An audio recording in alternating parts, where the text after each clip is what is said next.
Hey everybody, it's Beveling again, and I'm here to do another video today. I thought I'd do something simple to show you how to do that. Maybe do some work on it. The complete process from doing it in Blender and then texturing it in Substance Painter and bringing it into Second Life. And so what I thought I would do is show you a quick and easy way to build some plank boards. So you see them a lot in Second Life, and sometimes you see really good ones, and sometimes you see ones that aren't so good. So this is just going to be a simple wall of planks that gives you real 3D depth and looks pretty realistic. So we'll go ahead and get started. We're going to jump into Blender. So here we are over in the world of Blenderland. This is Blender 3. I have no idea. It was the latest when I got it. But they update for things. 3.61 or something like that. I have no clue. Um, but it doesn't matter. So what we're going to do is we're going to just build a simple thing. So when you start out, you have this cube. I've gotten rid of the default light source and the default camera because I don't need them. They always just clutter up my view, so I got rid of them. But I do need this cube. I almost always start with the cube, so I like it. But we're going to size this down. So I want a wall that's going to be, say, 3 meters high, 5 meters wide, and then pretty, like, piece, not very thick. So one of the things you can do, you have this cube sitting here. You just open up this little panel with this little triangle, click it open, and then down here it has the dimensions. So X is the red axis, Y is the green axis, and Z is up and down on the blue axis. So we want this one to be, let's say 8. Let's do 8 meters long. Like that. Let's change it. Oops, I went the wrong way. So this one's going to be 0.125 meters. That's an eighth of a meter. If you look at it, it's kind of thin, right? And then Y is the green, so I want that to be 8 meters. So it's that. And then vertically, we're going to go 3 meters.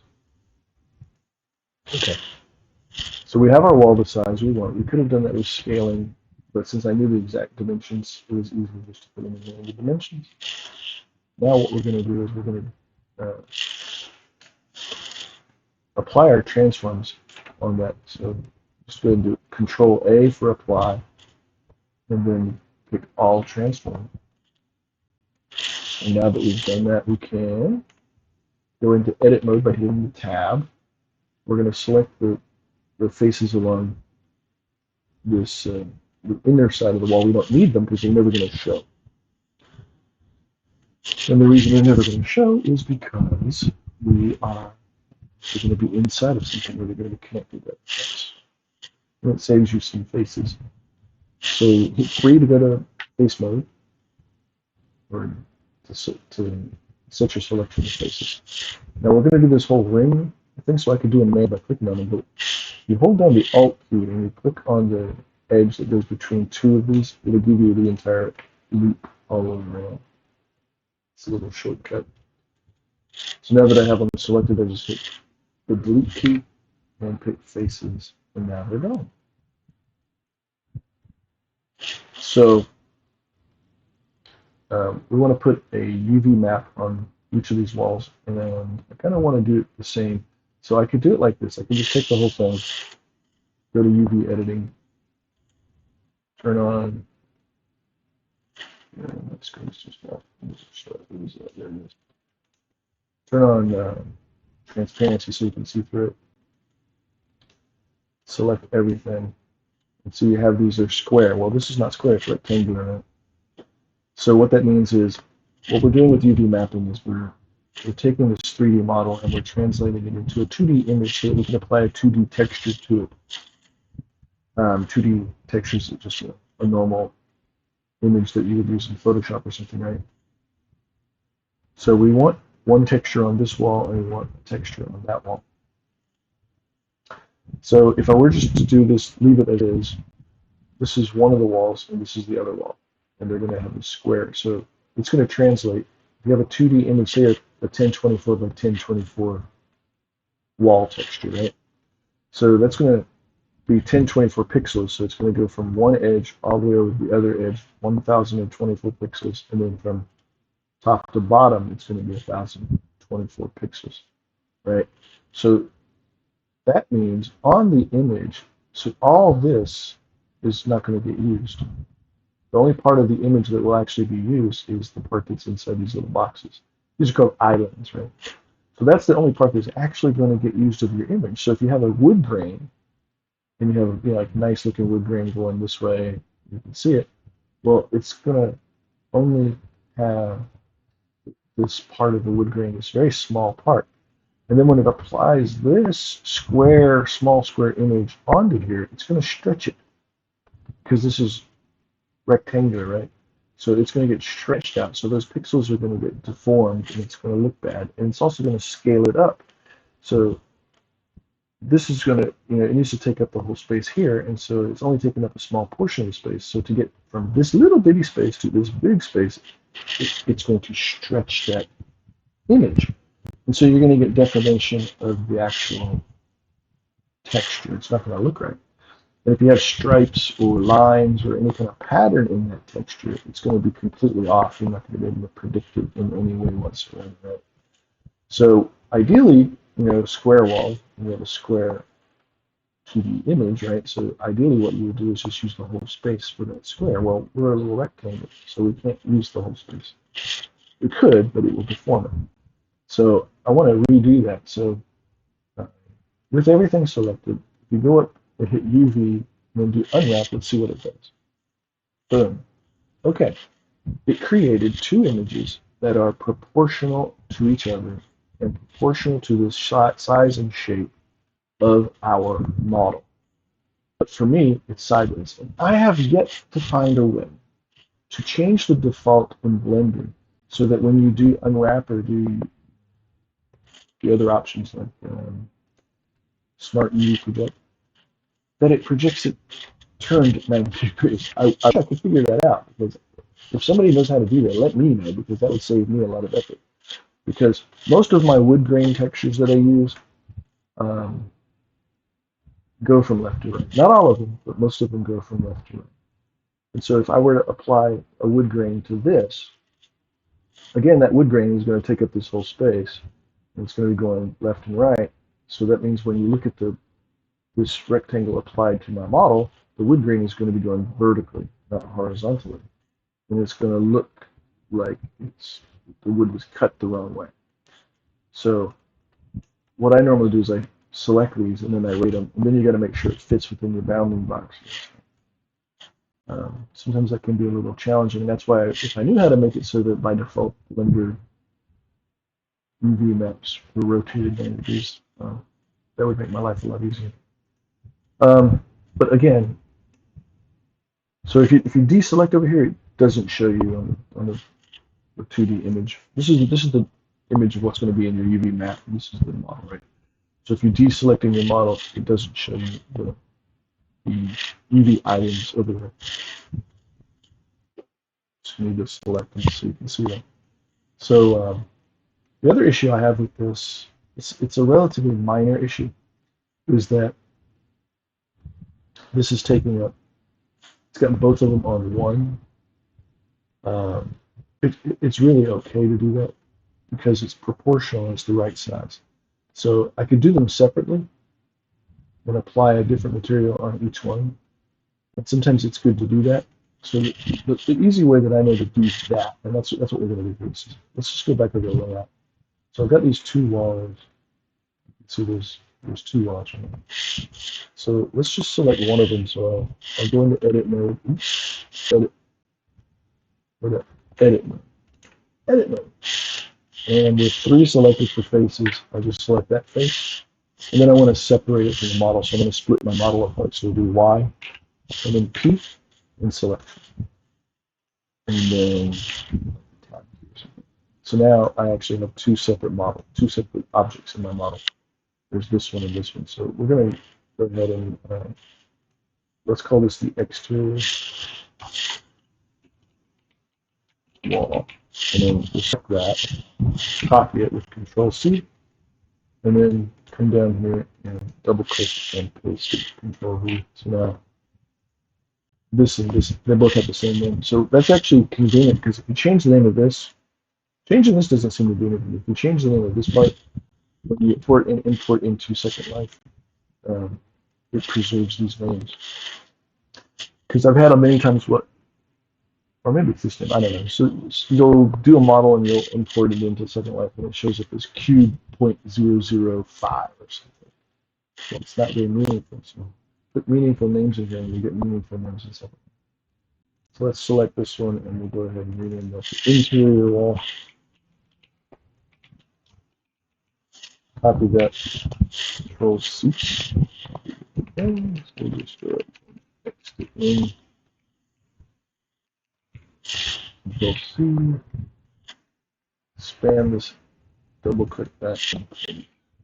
Okay, so now we have them named exterior wall and interior wall. Oops. No, I don't. Wasn't paying attention. I wasn't paying that close of attention and it jumped around on this thing. You gotta pick Bandor. Alright, there we go. Now I have them named correctly. Interior wall, interior wall, exterior. Don't ask me why when you change this it doesn't apply here. I think it should. It doesn't anyway. Right now I have these, and now I want a separate UV map for each one. So let's go ahead and we'll go back and do this.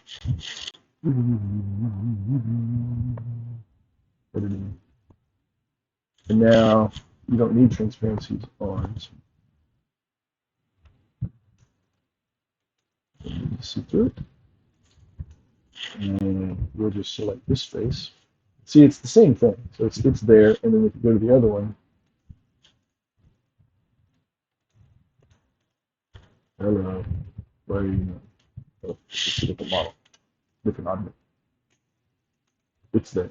So this one is here. This one is here. And if you select both of them,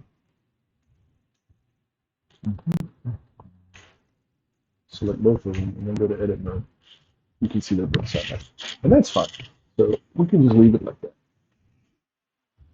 But I do want to rotate these. So I'm going to rotate that. And to do that, we go R, and then hit 90. Boom, boom, 90. Okay, so that's the problem. See, when you rotate it, it just kind of rotated it around its center. And so it got shifted way over here. So I need to select them, hit G, and move them back. And eyeballing it like this, so let's check the overlap. What if I put this to 0? I don't know. I've never done it. See what happens. Yeah, see if it's over. What about 0.5? 0.5 would be halfway. Right?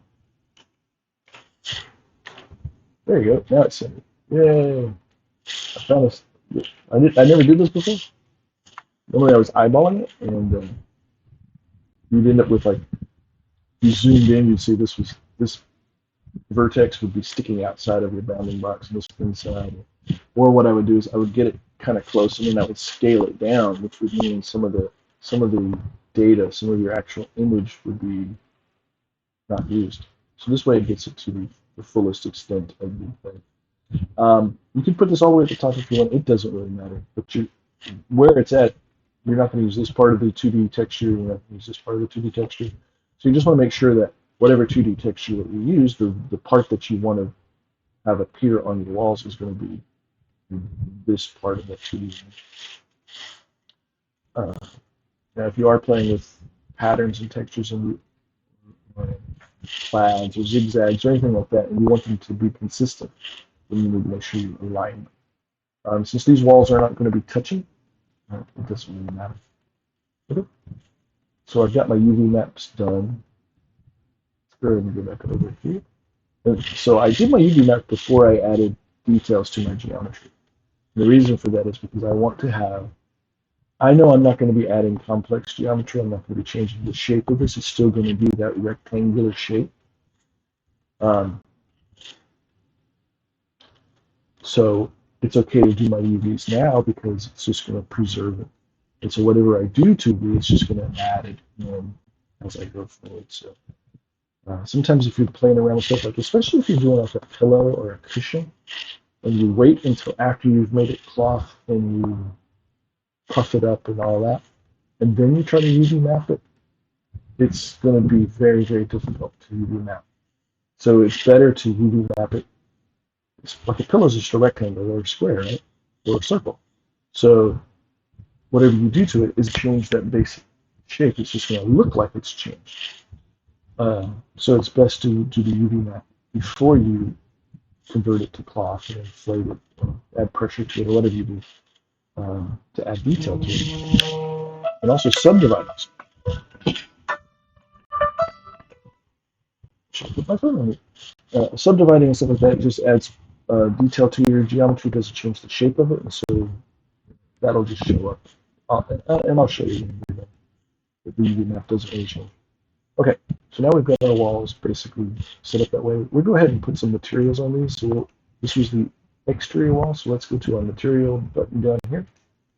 And it's got this material called material. We'll delete that by clicking the little minus key over here.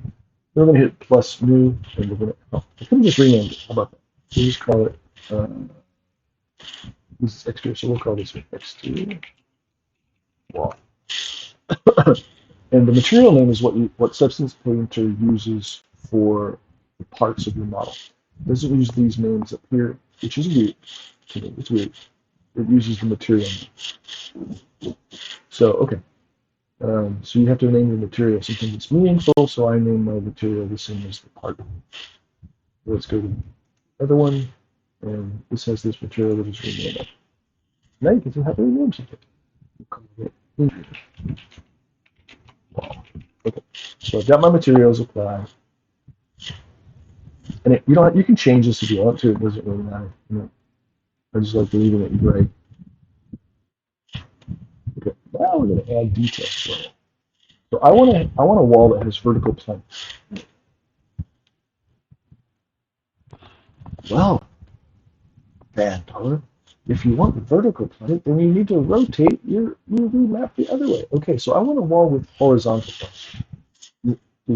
Does what I say just make sense? Let me repeat it. So I just went through the trouble of changing my UVs to be horizontal because I expect the wood grain to go horizontally. Well, if I want my UV and my wood plank, my wood grain to go horizontal, then my planks need to go horizontal because you don't have planks that are cross grain. You don't have planks that have the grain going side to side. You have planks that have the wood grain end to end. So if I know I want to have my planks on my wall going from left to right horizontally, then I need my UV map to be done this way. If, like I just said, I want my planks to be vertical, then I didn't need to do this. I could have just left it back like it was. So for this one, we're going to do horizontal planks because I already changed my UV map and I don't want to go back and change it. Okay, so I hope that makes sense. Forethought is very important. So what we're going to do is I want these to have the same plank look on both sides. So we need to select both objects. So just select both of them. They're selected. Then go into edit mode. And then we're going to do, we're going to add some lines here. We're going to subdivide this down to have lines. But if I subdivide, it puts a grid in it. I don't want the grid. What I want is just rows. So to do that, we're going to add edge loops, and that's with Control R. So hit Control R. Then you point your cursor at the edge that you want to divide. So if you touch up here or down here, it's going to divide it vertically. If I go over here, it's going to divide it horizontally. I want horizontally. So if I were to do that, I'd have two really big fat planks, right? So I just use my scroll wheel to add more. So now I have three, so I would have three very fat planks. Just keep adding these till you get the planks to be, the lines to look like the planks you want. So I want some fairly thin planks. So that's about right. That's what I want. And I also like this because it puts one in the middle here. Where my cursor is, there would be a plank right in the middle. If I were to, because I have, what is this, an odd number of things?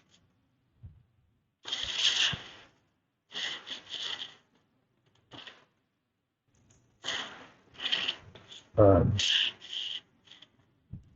so, well, oh yeah, so if I do that, I don't know what I just did. Sorry. Somebody walked in on me and I had to stop. Uh, I have a lot of work being done at my house. Okay, so, and my dog was barking like crazy. So again, so like, okay, so if you do it even, so you do, okay, I'm not being very clear.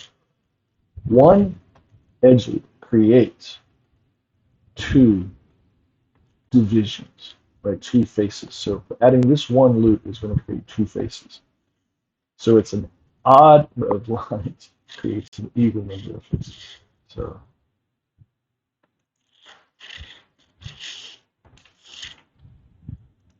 so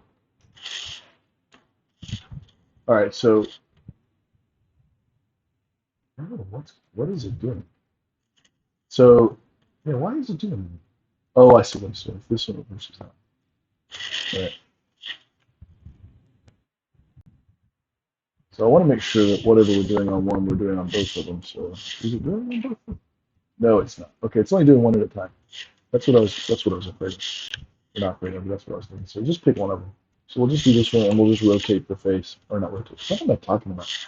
Uh, it's R, made me think of rotate. So it's Control R to do this again. So you start out with one, it puts it right in the middle splits this edge exactly in the middle. Right? And then if you do three, it splits it exactly in thirds, four is exactly into quarters. So this is very helpful if you want to have precise sizes and things like that without having to measure. You just know, okay, well, it's 8 meters tall, or 3 meters tall in this case, 3 meters tall. So that's going to be 1.5 meters on each half. And so then you can do the math yourself and figure it out. So what I was talking about having a plank in the middle. So when you have an even number of lines and an odd number of faces, right? Planks. It's always going to have one in the middle. And I like to have one in the middle. It's just like it looks. So I'll do it, make sure we keep one in the middle. And if you keep your cursor over the middle one, that's how you can know that you have one. So you either have a line or you have an open space. So, okay, that looks like a good number. So let's just do that. Once you have it, the number that you want, just left click. And it sets it. Now, don't move your mouse or it's going to change the position. But if you do change your position, if you just right click, it puts it back where it should be. And it locks it in place. So either don't move your mouse on the left click, or it's okay to move your mouse, but then hit right click, and it sets them where you want them. And how do I get the other ones to do the same? Well, you just kind of eyeball it. I don't know how many I did. I didn't keep track of it. So select this one, okay,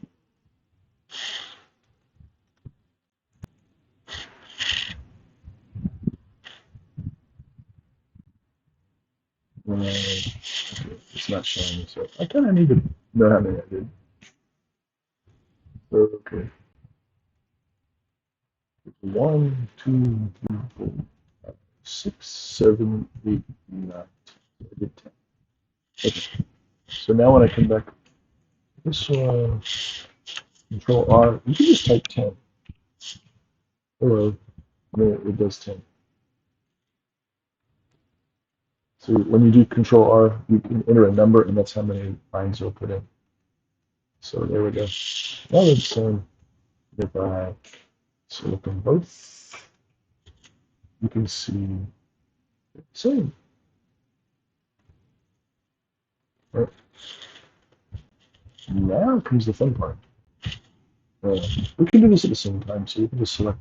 So, okay, so what I did was I selected both in Object Mode, then went to Edit Mode. Now we're just going to select all of these edges in the middle.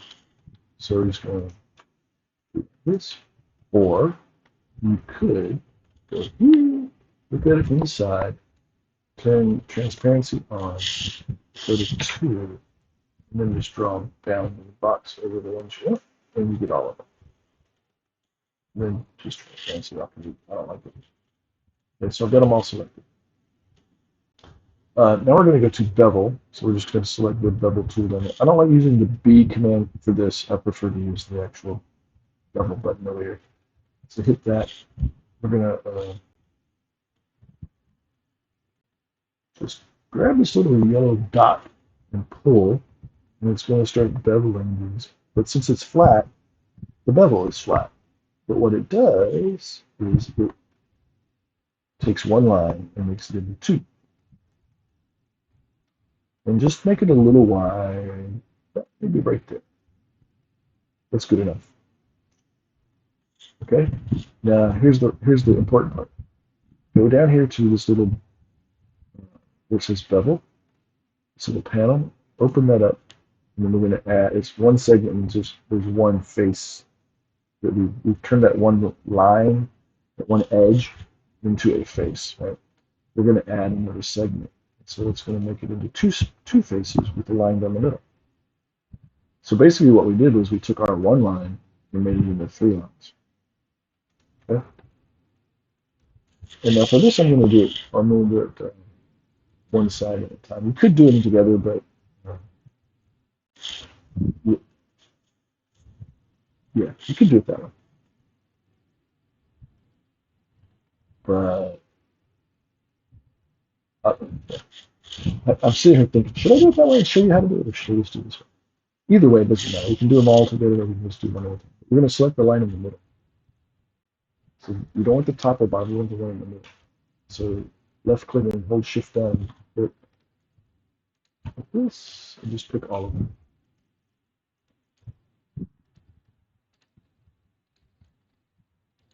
Like that. And then you pick the ones on the other side too. Now I'm doing this because I have both objects selected when I was in object mode and went into edit mode, so I'm editing both of the objects at the same time.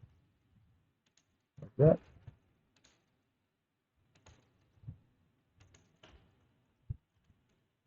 Okay. And then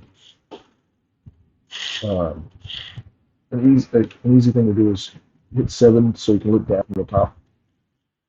And then what we want to do is we want to pull those lines that we just selected inward to create a bevel, to create the appearance of a bevel.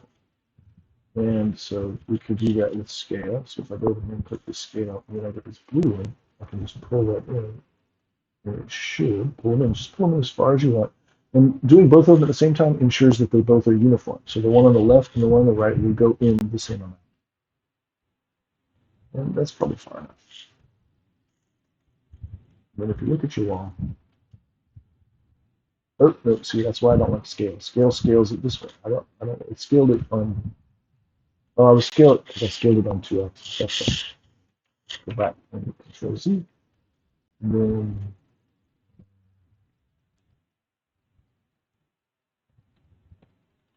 I want to scale it on the x-axis, which is this one here. So what happens if I do that? If I go scale, and then hit X, and then pull it in, it should be.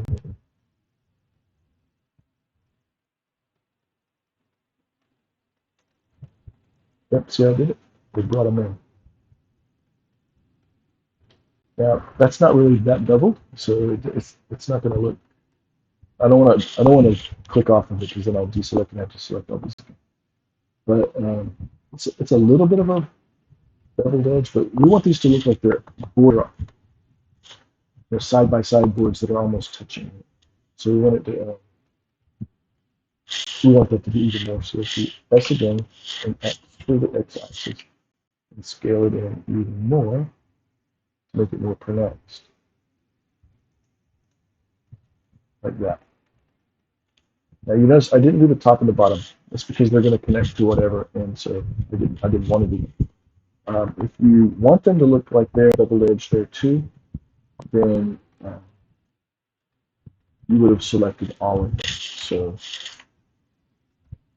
when I did my bevel, because it would need a bevel edge there.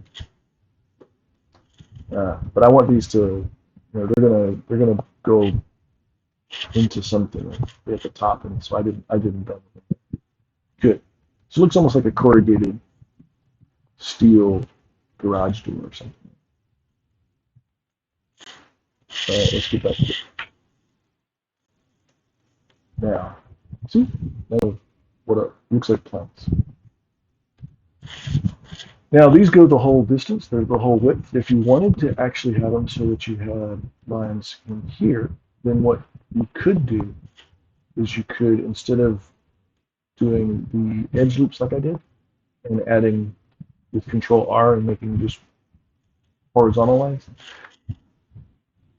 we could have subdivided this and had some vertical lines in here, and then you just go in and randomly pick where you want them. So you pick a line here, you pick a line there, pick a line here, pick a line there, and then do the same thing and bevel them and pull them in to give what looks like the end of a plank, like so you know where you get a wall made of planks that are different sizes, different lengths. So you'd have one board that ends here, and another board starts, goes to here, and it ends, and then the other one starts. And so if you want that pattern, then you would actually have added vertical lines, and you would do the same thing to bevel those. All right, so this is actually done. We have finished our wall. All right, so let me pick what keys you do. All right, so have them done.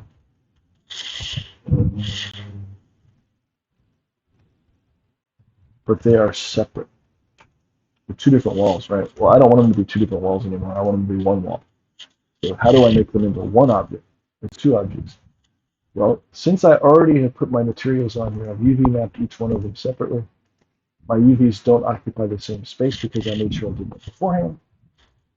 Do you understand what that means when I say the UVs don't occupy the same space?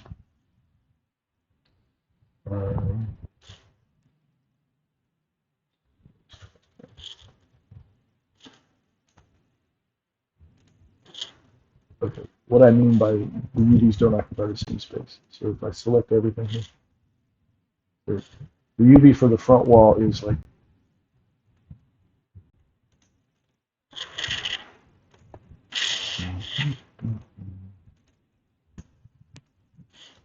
so that's the UV for this wall.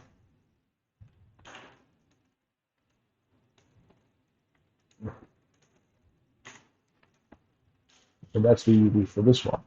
They don't occupy the space in the 2D UV map. So if I had done them completely separately, then there's a chance that this UV and that UV would overlap. And so when I combine them back together, then the UV would be fucked up. Oops, the UV would be screwed up. So you don't want that. So they don't overlap. So it's okay. So we go back over here and just select both of them and then go to object. So now we have one object, and we're just going to call it wall.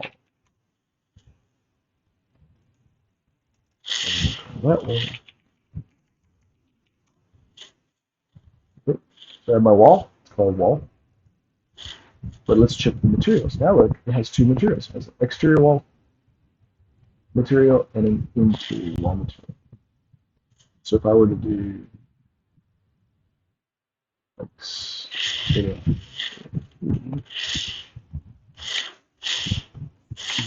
hit this, showing us this is using exterior wall, this is using interior wall. Okay.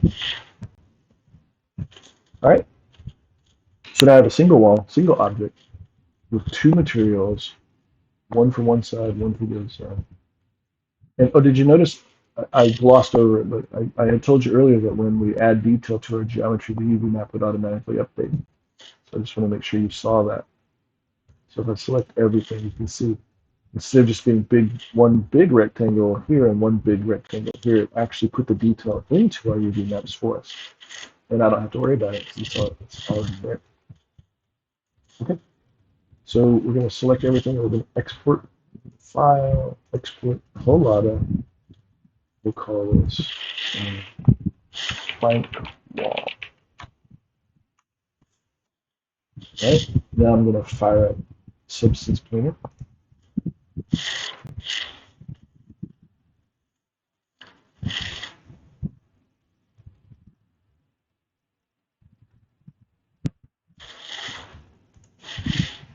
Yeah, other people use they just create their materials inside of Blender. Blender has a very cool node-based system for managing and creating materials, but I just prefer Substance Painter.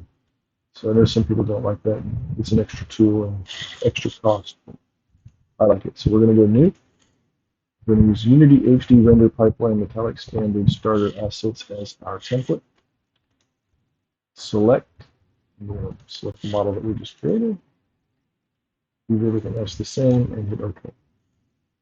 And it comes in, and here is our wall. Ta-da. First thing we want to do is we want to set our display settings. We want to set environment settings to use the environment map of a two-sided panorama, which I have a video on how to create. That makes sure that it is lit on both sides. So now it's a little lighter over here. But before I did that, this side was kind of dark. Now it's uniformly lit.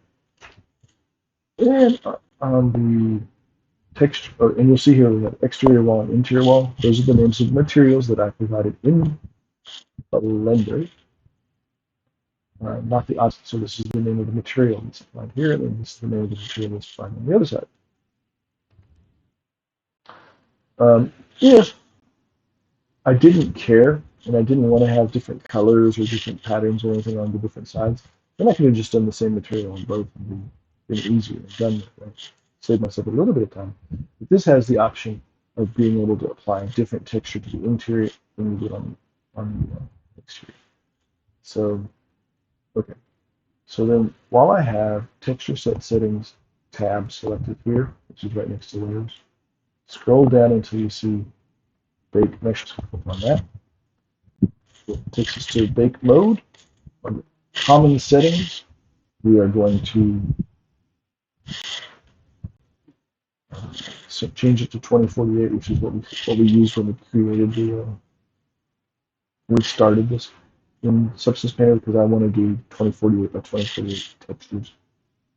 Turn on apply diffusion, use low poly mesh as high poly mesh, check that, and then click this little piece of paper looking thing and select the same model. It just says that our low poly mesh and our high poly mesh use the same model. If we use different models for them, we were really, really creative and had a model for a high poly mesh than we would for a low poly mesh, then we would use this to set what the high definition mesh is. Then we're going to come over here to our list of, these are all the different maps that Substance Painter creates, and we want to click on ambient occlusion, and we're going to change secondary rays to 256. We're curvature, change secondary rays to 256. Thickness, change secondary rays to 256. And then hit selected textures.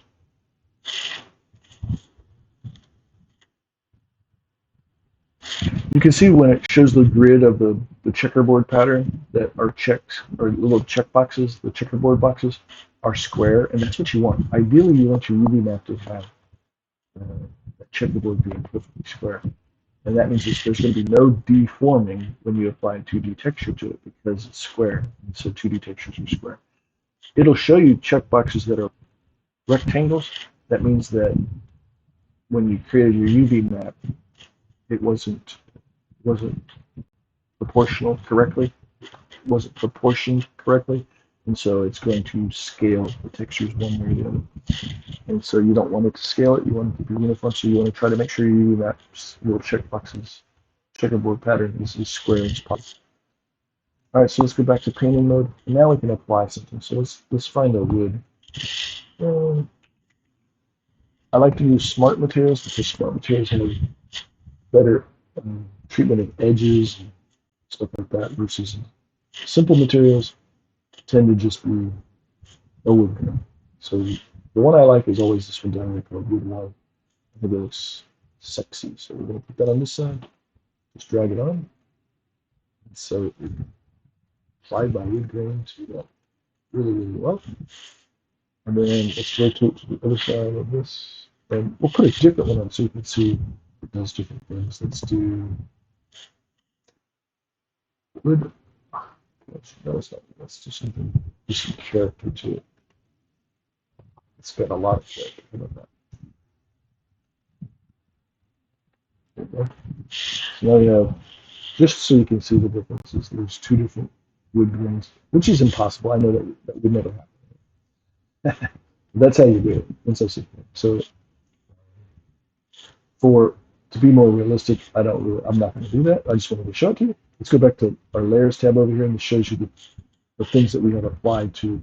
So up here under texture set, it shows you which part. So we're looking, this is the interior wall, and this is the exterior wall. So you can select them here.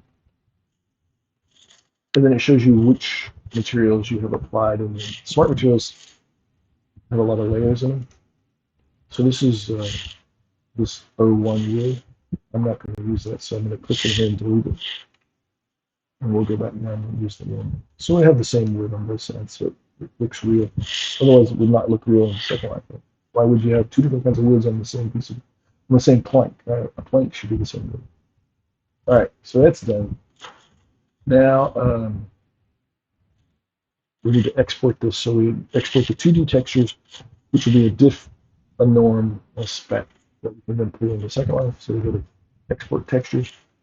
First thing you want to do is make sure you select your output template. So if I were doing this in the future version of Second Life, where we have PBR textures, PBR materials, then I would use this Unity HD render pipeline. And actually, no, I wouldn't. I would use, there's one called GLSF. That's the one I use. So, but since I'm not in a version of Second Life that supports that right now, I want to use the standard version, so I have an output template that I created for Second Life, which creates the diff, the norm, the spec.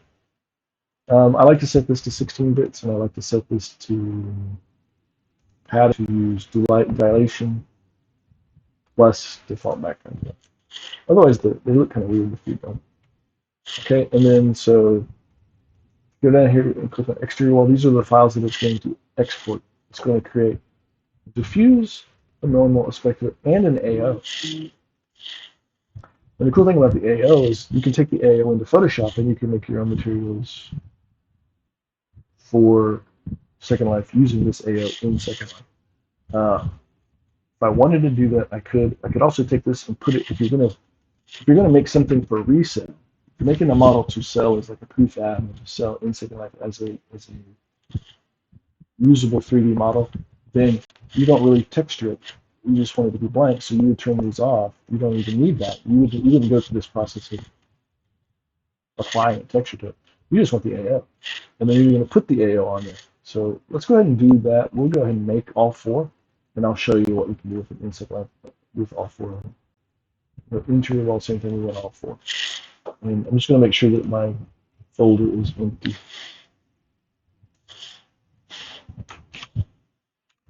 Okay, my folder's empty, so I can go ahead and hit export. All right, so it exported all of those files. Now we can go back to Second Life. Here we are. I'm going to import that mesh model. Upload mesh model. And it's in my documents folder. Documents. Oops, wrong documents. I have two different documents. There it is. Now, I didn't do physics for this. If you want to know how to do physics, I can show you how to do that. It will probably be a separate video. So I'm just going to import it. One thing, if you want to have physics, they have to be any object that you create that uses physics has to be at least 0.5 meters on all three dimensions. So this wall is not that wide, so you have to actually fake it by adding geometry that's going to be invisible to the model to get 0.5 meters on three dimensions. If not, your physics isn't going to work. So I didn't make physics anyway, so I don't care. So, and these are pretty low. So this is going to be really low poly. So let's go ahead and calculate weights and fees. And you can see, yeah, the land impact's less than 1 prim. So 1 LI is 0.5 LI. So then hit upload. And here comes our wall. There's the wall, so we res that on the ground. There's the wall. And it comes in with a darker gray texture applied to it than white. So let's go ahead and set it to that. All right, now we're going to upload those images that we just did. So let's do bulk, upload bulk, and then we'll go to my export folder. This is the Adobe Substance Painter export folder. This is where it exports stuff by default. So here's my exterior wall and my interior wall. Select all of them and hit upload. Open. And here they come.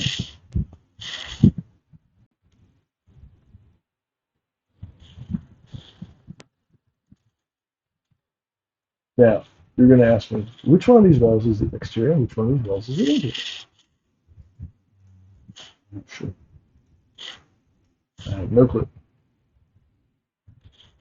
I absolutely have no idea which one's. And since they're identical, it doesn't really matter. All right, so let's go ahead and put the AOs on. So pick one as the interior. We'll call this one interior. And notice how in the gaps now they have shows, so you can see. I'll show you. So this one, there's no AO. It's just a flat white texture. So you're getting some natural lighting, showing some shadows here. It's just from the environment lighting. There you see the AO, and it actually has baked shadows. So it looks way more realistic. And it will look realistic in the lighting. So let's call this the exterior, and we'll drag that on. There we go. Now this, if I were going to sell this wall as a prefab wall, you would sell it like this. You put the AO on there, and you would sell it. And you'd probably provide a copy of the AO to people so that they can take it into Photoshop and do what they want to with it. And doing that's going to look, it's going to look pretty good, but it's not going to look as good as using Substance Painter. So okay, this was the interior, so let's go ahead and we'll just drag our interior diffuse on there. And see, it already looks really good. Let's drag our exterior diffuse on this side. So look, doesn't that look great? It looks gorgeous, right? Already looks fantastic. But it's going to look even better once we apply the rest of the materials. So we have to edit it to do this. And we're going to select the face. So by doing it as two separate walls, and then rejoining them like we did, you end up with two faces in the second one. So this is face one. Oh, that's how you can tell which one's which. So you can go by the face number. So actually, this is part of the interior, and this was part of the exterior. Because this is face one. This is face 0. So this would have been the one that's at the top. I don't remember which one it was. So that's one way you can tell. If I didn't join them, right? If I didn't go in Blender and do object join, it would have come in as a link set. It would have been a link set with two separate objects linked together, and then you would, because they'd be named. One would be named interior, one would be named exterior, and then you would know for sure. But then you have two things that are linked together, and sometimes you want that, sometimes you don't want that, right? So sometimes you just want it to be one object. So I wanted it to be one object with faces. This is how you, because it's more complicated, I wanted to show you how to do it. So that's how you can get one object in with two different faces that have two different materials applied to it. Anyway, so this one was the interior, and so edit it, go to texture, and then you have these three things here. We already have the diffuse applied, so let's go to the bumpiness normal, and we're going to drag interior wall normal on there. And then go to shininess, and we're going to add interior wall specular. Okay, now go to the other side and do the same thing. Normal, we're going to do exterior wall normal. And then shininess, we're going to do exterior wall specular. Okay. Now that's as good as it's going to look in the current version of Second. Now, in the version where we use PBR materials, it would look even better. Now, most of you are going to go, I don't really see a difference between just the diffuse and using all three materials. It's subtle. It's subtle, and you won't really see it in this lighting. It's very hard to see.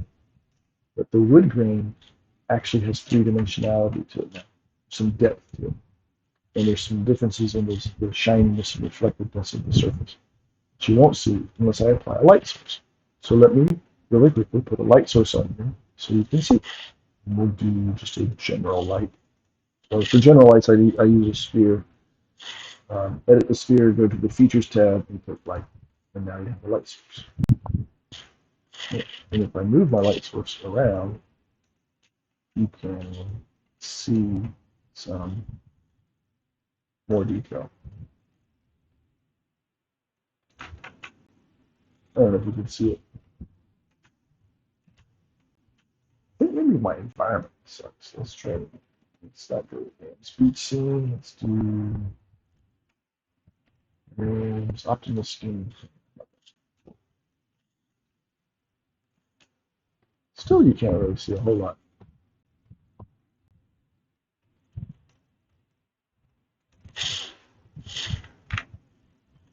What if I have? Do I have a light out here somewhere? I usually have one. Where's one? There it is. There it is. Let's take that one. I have these spotlights. These, I think it's a Lumio Pro, Lumio, something like that.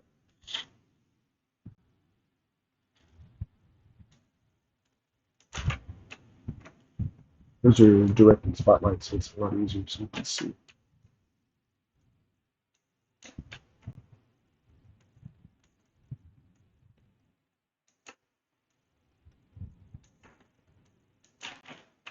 So now, yeah, now you can start seeing. See how you get shininess in here? And you can see there's a little bit more detail on the wood grain. It's more three-dimensional. Looks like a real wall. So anyway, that was a quick and easy. Well, I don't know how quick it was. It took almost an hour. That was an hour to build one wall. Normally it would take about 5 minutes, but because I talked so much, it took an hour. That's a really good looking wall.